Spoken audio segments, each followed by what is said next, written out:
मैं यशस्विनी और आप देख रहे हैं BGV।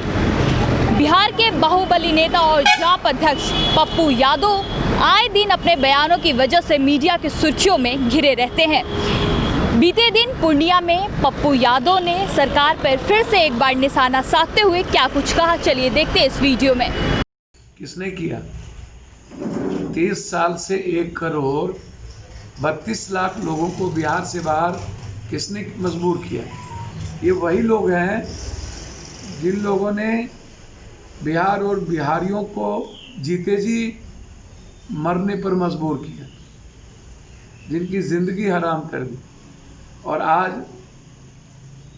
हाई वोल्टेज ड्रामा, कभी अपराध के नाम पर चुनावी साल में सत्ता पक्ष और विपक्ष का लगातार ड्रामा। लॉकडाउन में लगभग 6 दर्जन से ज़्यादा लोगों की हत्या हुई।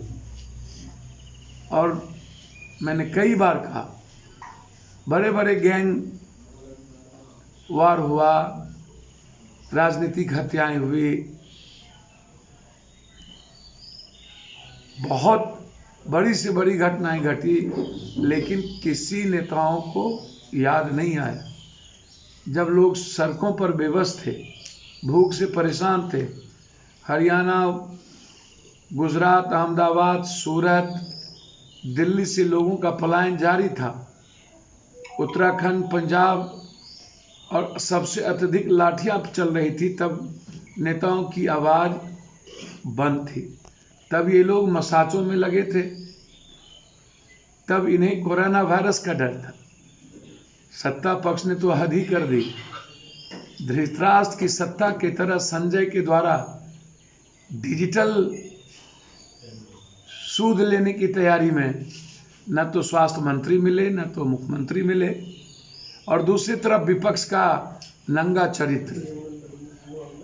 मुझे समझ में नहीं आया,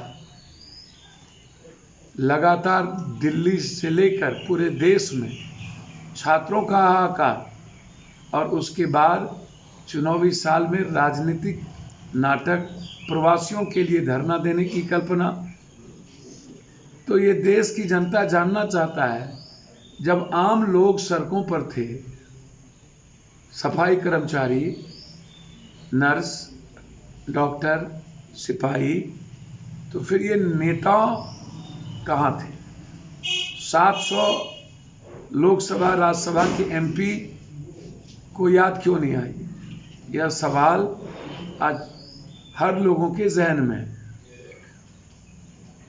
इससे कि राजनीतिक तरीके से आप धरना दें, कोई दिक्कत नहीं है, लेकिन सबसे पहले उन लोगों को याद कर लेना चाहिए कि बिहार में लगभग, मुझे लगता है कि 27 लाख से अधिक लोग का आने का सिलसिला जारी है। क्या उन्हें रोजगार मिलेगी? क्या हम उन्हें खाना पहुंचा पाएंगे? क्या क्वारंटाइन में जानवर की तरह जिंदगी जीने पर जो मजबूर किया है सरकार, हम उसके साथ खड़े हो पाएंगे? क्या 12 करोड़ में लगभग 2 करोड़ से ऊपर लोग बिहार के बेरोजगार हुए हैं, क्या हम उसके साथ इंसाफ कर पाएंगे? पूरी की पूरी इकोनॉमी उसके घर की खत्म हो गई, क्या हम उसके साथ खड़े हो पाएंगे? मुझे लगता है कि विपक्ष को इन राजनीतिक गतिविधि से ज़्यादा उनके साथ, उनकी पीड़ा के साथ खड़े होने की ज़रूरत है। आज रोटी की ज़रूरत है, आज भूख से लोग परेशान हैं, अपने परिवार की चिंता है, ना कि हम उससे राजनीतिक सॉल्यूशन की बात करें। यह चुनावी वर्ष में प्रवासी मजदूर या किसानों का राजनीतिक इस्तेमाल, यह नंगा चरित्र विपक्ष का समाज हित में